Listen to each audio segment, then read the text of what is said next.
Sizni eng ko'p qo'rqitadigan hayvon bormi?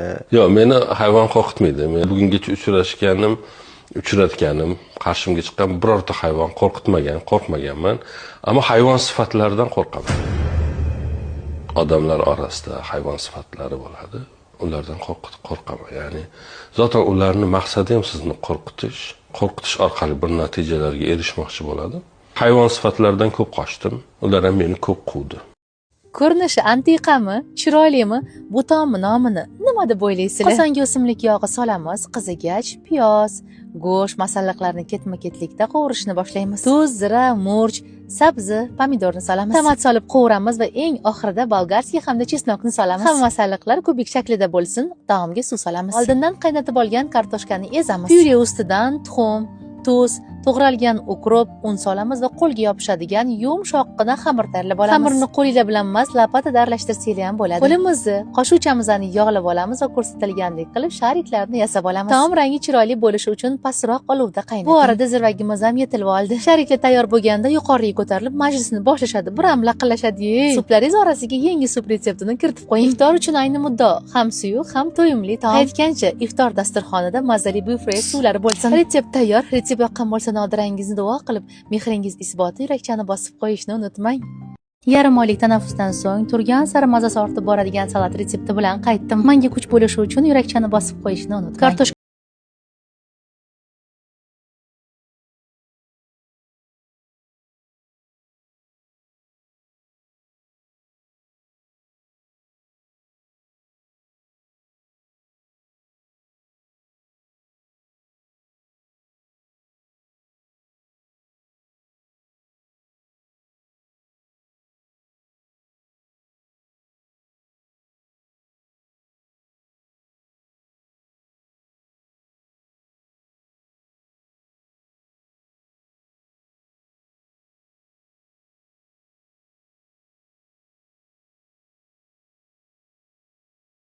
Unutmang.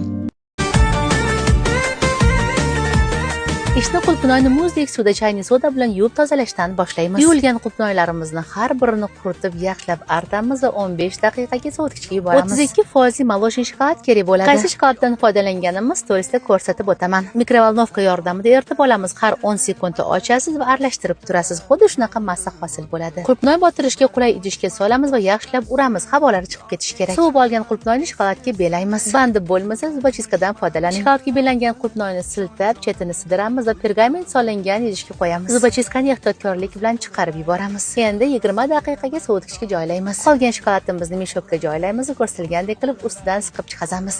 Yo'l tushirish texnikasini sekinroq ko'rsatishga harakat qildim. Yana 10 daqiqa sovitkichga yuboramiz. Keks uchun mo'ljallangan qog'ozchalarga qulpnoyni joylab idishga teramiz. To'liq retseptni video tagida yozib qoldiraman. Ishlatgan barcha mahsulotlarim konditerskiy do'konlarda bor. Ko'rpaga joylab xohishga ko'ra bezatamiz. Men kondurens. Retsept tayyor. Retsept yoqqan bo'lsa nodirangizni duo qilib, ana endi bitta yurakchani bosib qo'ymasangiz bo'lmaydi.